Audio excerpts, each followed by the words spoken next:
काफ़ी रूमर्स थी कि टनल 103 पर एक ब्रिटिश दूत का साया है। वहाँ एक औरत ने कुएं में कूद के अपनी जान दे दी थी। और ऐसे ही कई सारे भूतिए किस्से और भयानक माहौल के लिए टनल 103 जानी जाती है। सो ए कपल फ्रॉम मुंबई जो कि भूतों की कहानियों में रुचि रखते थे, तो उन्होंने सच्चाई का पता लगाने के लिए टनल में वॉक करने का फैसला किया। वो शिमला घूमने गए थे और उन्होंने वहाँ के लोकल से भी उस टनल के बारे में काफ़ी डरावनी कहानियाँ सुनी। वो काफ़ी एक्साइटेड थे लेकिन घबराए हुए भी थे और आधी रात को वहाँ जाने का प्लान बनाया। फिर क्या था, एक बाइक रेंटली एंड चंडीगढ़ से शिमला की ओर निकल पड़े। लगभग 1.5 किलोमीटर के राइड के बाद टनल के एंट्रेंस पर पहुँचे। टनल रियली में बहुत पुराना था, जैसे वहाँ सदियों से कोई नहीं गया हो। जैसे ही वो कपल्स बाइक से उतरे, निकिता ने अभी का हाथ कसकर पकड़ लिया। वो साफ तौर पर डरी हुई थी लेकिन अभी के खातिर इसे छुपाने की कोशिश कर रही थी। निकिता ने कहा, मैं तुम्हारा यही इंतज़ार करूँगी, तुम जाओ।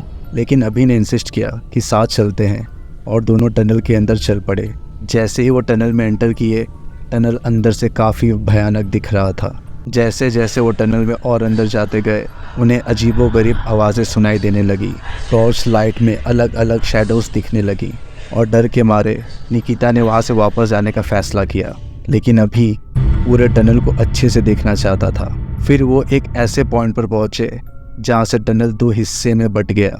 अचानक अभी ने निकिता का हाथ छोड़ दिया और बिना कुछ कहे एक रास्ते की ओर चलने लगा। निकिता ने उसे रोकने की काफ़ी कोशिश की लेकिन उसने कोई रिस्पॉन्स नहीं दिया।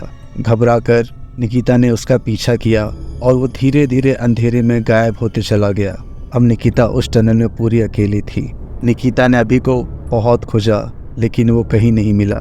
जैसे ही वो टनल के एंड में पहुंची, उसे एक कुआं दिखाई दिया, बिल्कुल वैसा ही जैसा भूतों के कहानियों में बताया गया था। और वहाँ कुएं के किनारे पर खड़ा अभी कुएं में झांक रहा था। निकिता ने चिल्ला के पूछा, अभी वहाँ क्या कर रहे हो, वहाँ से हटो।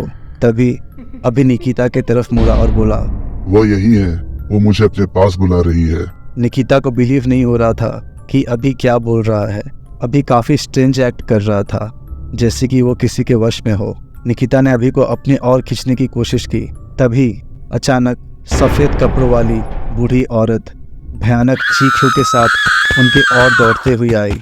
निकिता चिल्लाते हुए टनल से बाहर भागने लगी। तभी निकिता ने अभी का आवाज़ सुना। वो निकिता को बुला रहा था। निकिता आओ, मेरे पास आओ निकिता, हम साथ चलेंगे। ये सुनकर निकिता वहीं बेहोश हो गई। अगली सुबह करीब 8 बजे निकिता का अलार्म बजा तो डर के उठी और उसे एहसास हुआ कि वो महज बस एक बुरा सपना था। और उस सपने को शेयर करने के लिए वो अभी को कॉल लगाई। वो लगातार कॉल करते गई लेकिन अभी ने रिस्पॉन्ड नहीं किया।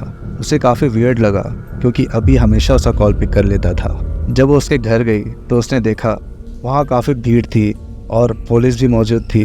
किसी ने उसे बताया कि अभी 7 दिनों से गायब है और उसे आखिरी बार टनल 103 में जाते हुए देखा गया था और अभी कभी नहीं मिला। Hey guys, if you like my story, please like, follow and share with your friends.